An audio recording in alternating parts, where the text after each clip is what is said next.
Hello everyone, it's Cassie. Welcome back for another Miss Ink Stamps video. Today we're going to be making an alcohol ink background, but let's talk about what we're using. First, I have this fortune teller stamp set. She's adorable. There are matching dies to go along with it. I don't have them.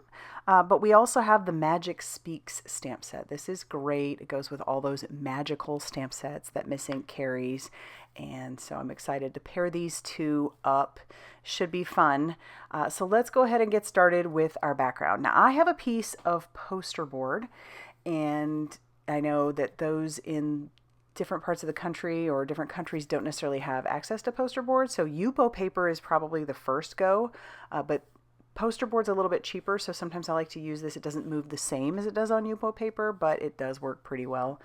The colors that I have are actually some of the new neons. So I have Hyper and I have Razzle. So Hyper's that really bright pink, and Razzle's this next one that I'm using. It's like almost like a purple, kind of a mix between those two. And if you've worked with the neons before, they are pigmented, and you'll know that. If you have not, they are, like I said, a little bit pigmented. And what I did is I started off using my blending solution, and I went from that upper left-hand corner down to that lower right-hand corner. I did want to keep some of the white showing, and I think that gave me a pretty good base. Now it does look like everything is just mixed together because there was a decent amount of that blending solution, but I feel like that was a good base to start with. And so now all I'm going to do is kind of try to make there be a little bit more definition between the colors and not blend so much like the blending solution did for me. So I'm going to slowly go in, and that blending solution will dry over time, and that will, aid in the colors being able to be a little bit more defined. And so I'm just grabbing. So going from the left to the right hand side, the colors that I used are Hyper, Fiesta, Razzle, Boysenberry, and Purple Twilight.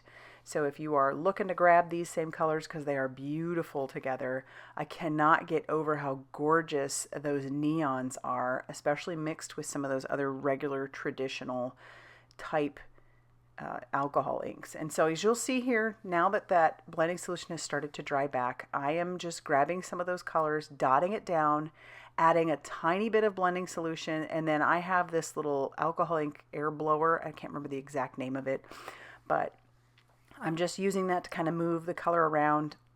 I say magical backgrounds, at least I said that in the original description, because these kind of are magical by the time you're done with them. You get something different every time. I never get tired of playing with the alcohol inks. I haven't played with them for quite a while, but I feel like I've kind of opened up an excitement again for them. And I love the look you can get and how those colors blend together, but you can also get a lot of good definition on the edges, which is what I was going for here. And so I'm just going to slowly add tiny drops here and there, blend it around, and then we'll end up with something really quite pretty and very, very vibrant. And I'm so happy with how this turned out. Just absolutely gorgeous. All right, so I think I'm pretty much done there. So we're going to set this off to the side to dry, but take a look at that. It's still very, very wet. We need that to dry. And then I'm going to I'll clean up my glass mat, which you can just do with a little bit of water and a microfiber cloth. And then I'm going to go on to doing my stamping. Now, at the time that I set this off to the side, I wasn't thinking about adding any foiling to it or anything like that. But I do decide to a little bit later when I realize there's still a little bit of wetness. If I had really wanted to do that, I should have gauged a little bit better. And then I could have added more. And you'll see what I'm talking about when I get to it. But I've inked up my image using some Simon Hurley Create Black Widow ink. It's starting to become more of a favorite ink for me using my alcohol markers. And so I've got my Olos up there. I have a microfiber cloth. And the microfiber cloth is for some of those ink. My pens have a tendency, and I think anybody who uses Olos has noticed, that they are very, very juicy. Quite the opposite problem with some of the other alcohol markers that are out on the market. These ones get very, very juicy. You just have to keep an eye on your tip, because if you aren't paying attention, especially when you're using it in small areas, that ink really wants to come out, and you will see it kind of start to pool. And as it gets really like wet looking, that's when you want to wipe it on your microfiber cloth, which is what I did there a little bit ago. So now we're just moving on to the skin tones. I've put each of the colors up on the camera for you. And then we're going to move on to the rest of her outfit. After seeing the final card, you know that I just stuck with the same kind of colors that I did for our background. I love doing that. It adds a little bit of a simplicity to making the cards. You don't have to think too much about like a color palette. If you just want to get to creating, this is a simple way to do it. Just grab a couple of colors that are by each other.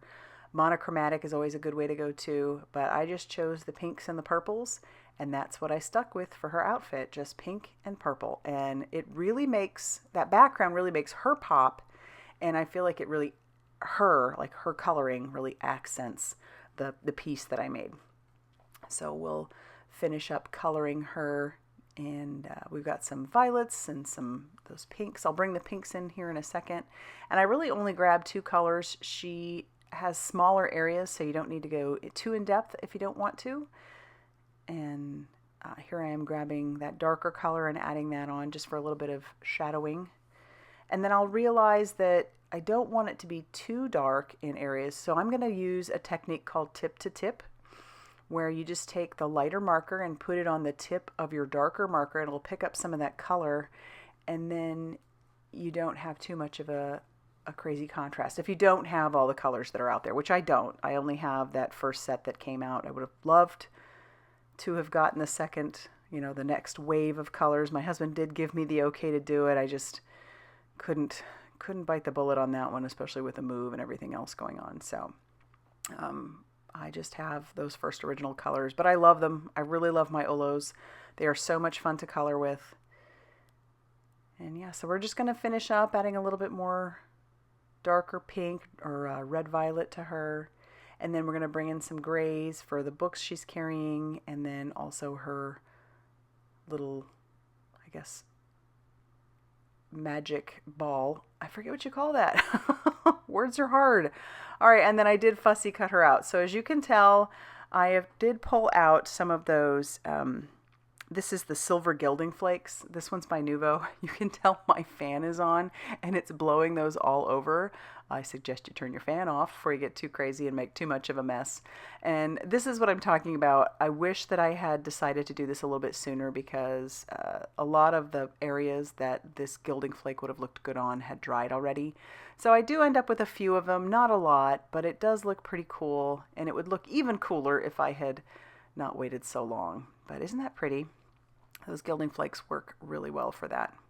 Now this was originally 4 1/4 by 5.5 inches. I'm going to trim this down to be 4 inches by 5.5. So I'm going to keep it at 5.5 inches. I just want one little edge off the side. I cut down this purple cardstock to be about 1/2 inch by 5.5 inches. It's going to go on the far right hand side of my card base. My card base measures 5.5 inches by 8.5 inches and was scored at 4 1/4. So it's a side folding A2 size card.